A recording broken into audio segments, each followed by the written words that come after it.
Hello everybody, today we're going to be talking about German Tank Camouflage. But before we do that, just get a few things out the way. Any questions that are asked in the comments or via message, what I'll do instead of answering them there and then, because there's been some really good ones, we're going to save them up and do a Q&A video every now and then. So once a month we'll do a Q&A video and just get the questions out there. So if you do want to ask anything, please feel free to message us on Facebook and drop stuff in the comments below. Our release schedule at the moment is we're going to be releasing a video every single Friday. So every single Friday afternoon or evening, UK time, we'll be dropping a new video. I hope you enjoy this, guys. Keep watching. Hello everybody, welcome back. So today I'm going to be talking a little about German Tank Camouflage. A lot of people ask all over Facebook, a lot of the time, especially on the Bolt Action page, how do I paint my German tanks? Now, there's a lot of different answers here depending on where they're based and what year of the war you're aiming for. Most of the time, let's be honest, if you're painting your models, they're your models, just paint them however you like. However, some people want a bit more guidance. Hopefully this video will help out a little bit. So I'll start off by going through a little about how the colours of the German tanks developed throughout the war. We'll start with the very first, sort of from the pre-war to the sort of Blitzkrieg era. From 1937, German vehicles were painted in Dunkelgrau. Now, I'm going to apologise throughout this video for my German pronunciation. I'm going to try my best, but yeah, bear with me. So, Dunkelgrau, which is a grey colour. It's a dark grey. Now, I've not got any painted examples of a German-specific vehicle. However, this is my Chinese SDKFZ 222 armoured car in the same colour scheme as was the German version, if that makes sense. So this is a dark grey colour applied to all German vehicles throughout the period. What they also did then to add a bit of camouflage to that, and not a lot of photos actually show this up very well, however, they used a dark brown camouflage and painted roughly half the vehicle in this dark brown colour scheme. I've not got any painted versions, however, this photo illustrates what I mean. Sort of that dark brown, dark grey colour scheme. It can make for some very interesting Blitzkrieg era looking vehicles. So, from then, the war moved to North Africa. In North Africa, from 1941 onwards, all German vehicles were to be base coloured Gelbblau, which is a earthy, dark yellow, dark dusty yellow sort of colour.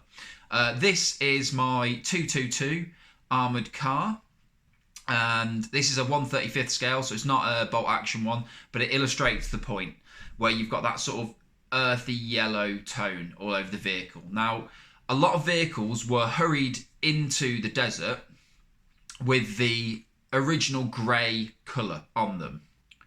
The maintenance crews and the tank crews themselves would then get tins of the paint that they'd need to then paint the vehicles themselves.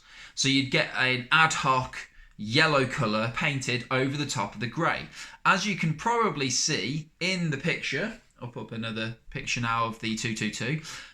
What happened was, when these vehicles were used in the desert, the paint would start to wear away and you'd start to see the undercover of the grey poking through.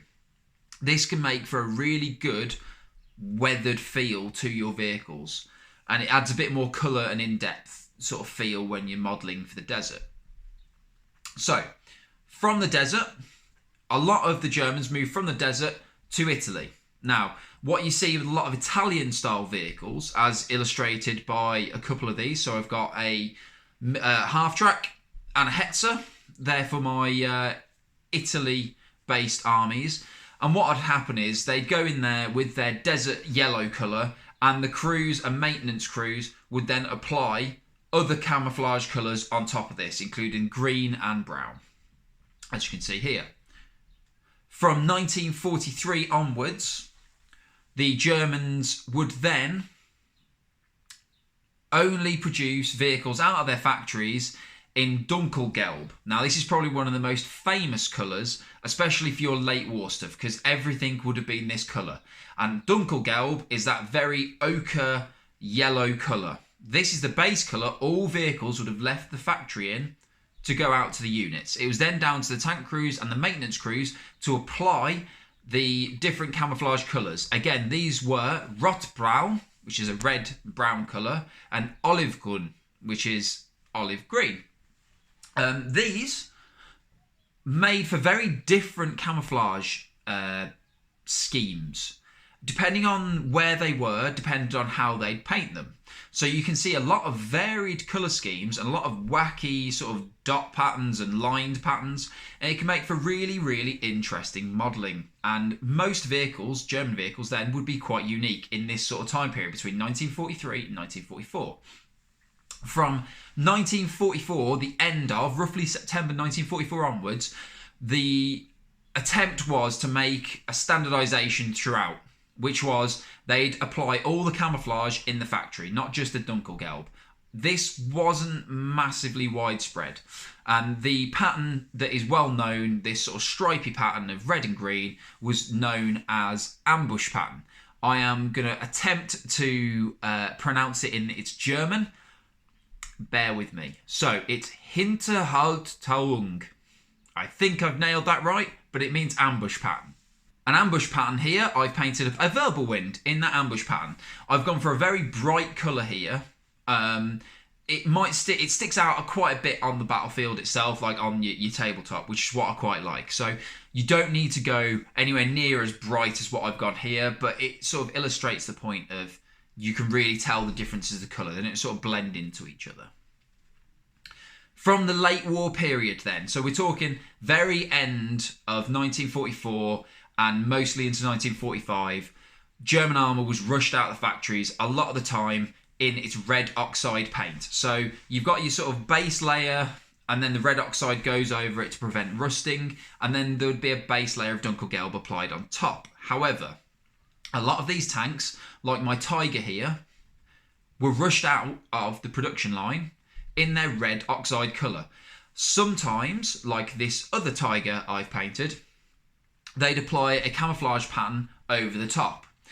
There's a really good example of this at Bovington Tank Museum. So this is a late war Panther tank. As you can see, it's got its red oxide paint, and it's got the hurried paint scheme, so brush applied over the top to try and add some sort of camouflage. These look really good in your late war armies, and especially a burst of colour on the table. Seeing that red with the contrast of the yellowy, earthy tones going across it. It looks pretty cool. Next, we'll talk about winter whitewash. So this is one of my favourite schemes for camouflage because you can get a really effective contrasting colour. As you can see here, this is my Panzer III. This is an even coat of whitewash. So crews and maintenance crews during the winter would get hold of white paint and literally hand paint their tanks straight over either the Dunkelgrau or Dunkelgelb, depending on where they were fighting. So like the early Eastern Front, you'd have whitewash over grey. And later on in the war, you'd have whitewash over either Dunkelgelb or the ambush pattern. All three of these can make for some really interesting paint schemes. Like I mentioned, this is my Panzer III, so just an early whitewash. So no weathering as such, just a pure white colour all over. Next, we'll have this is my Mouse. So this is one of my later paint jobs. And this is that whitewash that is sort of hurriedly put over, but has worn away in places. And as you can see, the ambush pattern is showing through the whitewash because it's got very thin layers of paint on there. So next up, we'll talk about some of the paints that I myself used to achieve some of these colours. So I'll mainly be talking about now is the ambush pattern and how I achieve it, what colours I mainly use. So my go-to for a base of Dunkelgelb is Vallejo Air Yellow Ochre. This gets a really good solid Dunkelgelb effect as your base tone. If you'd like to go a bit darker and then maybe highlight up to that, Secret Weapon Miniatures Yellow Rust is a great colour for a dark base coat that you then highlight up on, depending if you want to get that sort of transition. If you're not airbrushing, or even if you can airbrush with this, however, if you are hand painting, one of a solid good colour to go for is Citadel's Zamisi Desert.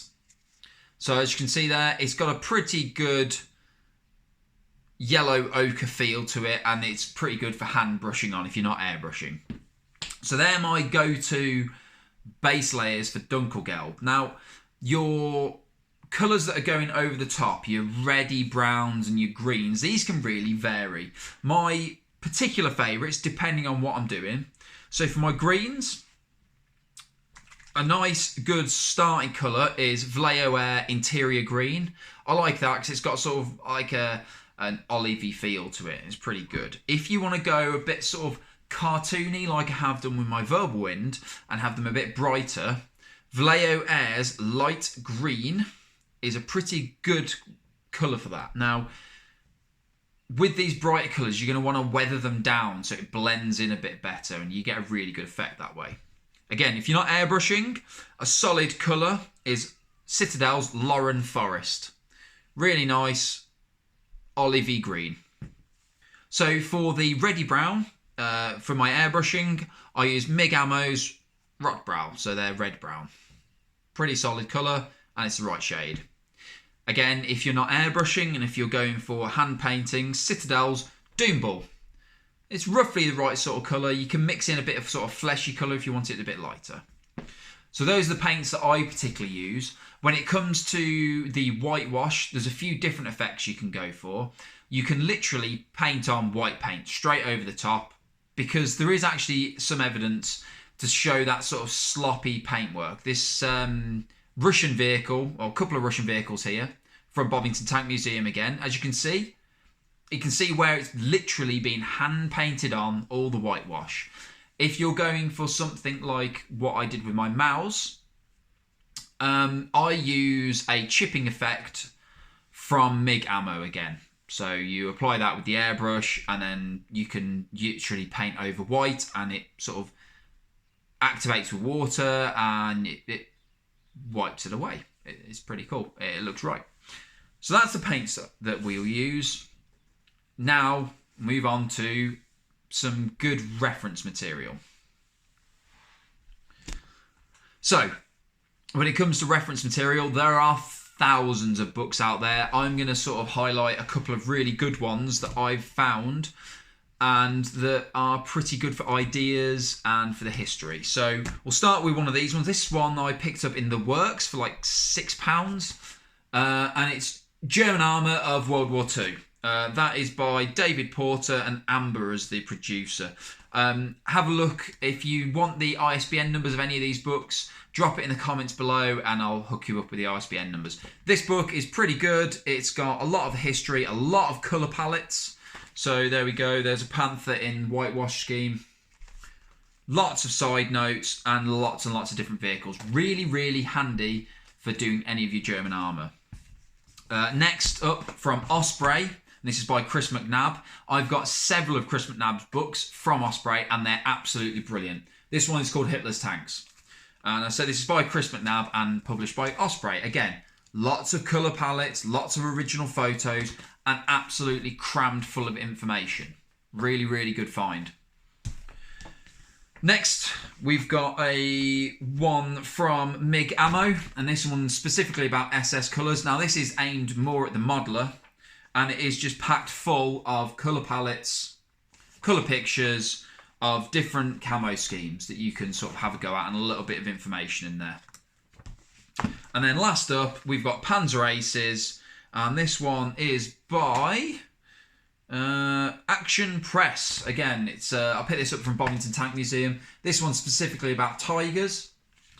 So again, it's packed full of colour plates with the different colours you'll need and that sort of stuff. That's a really good book, that.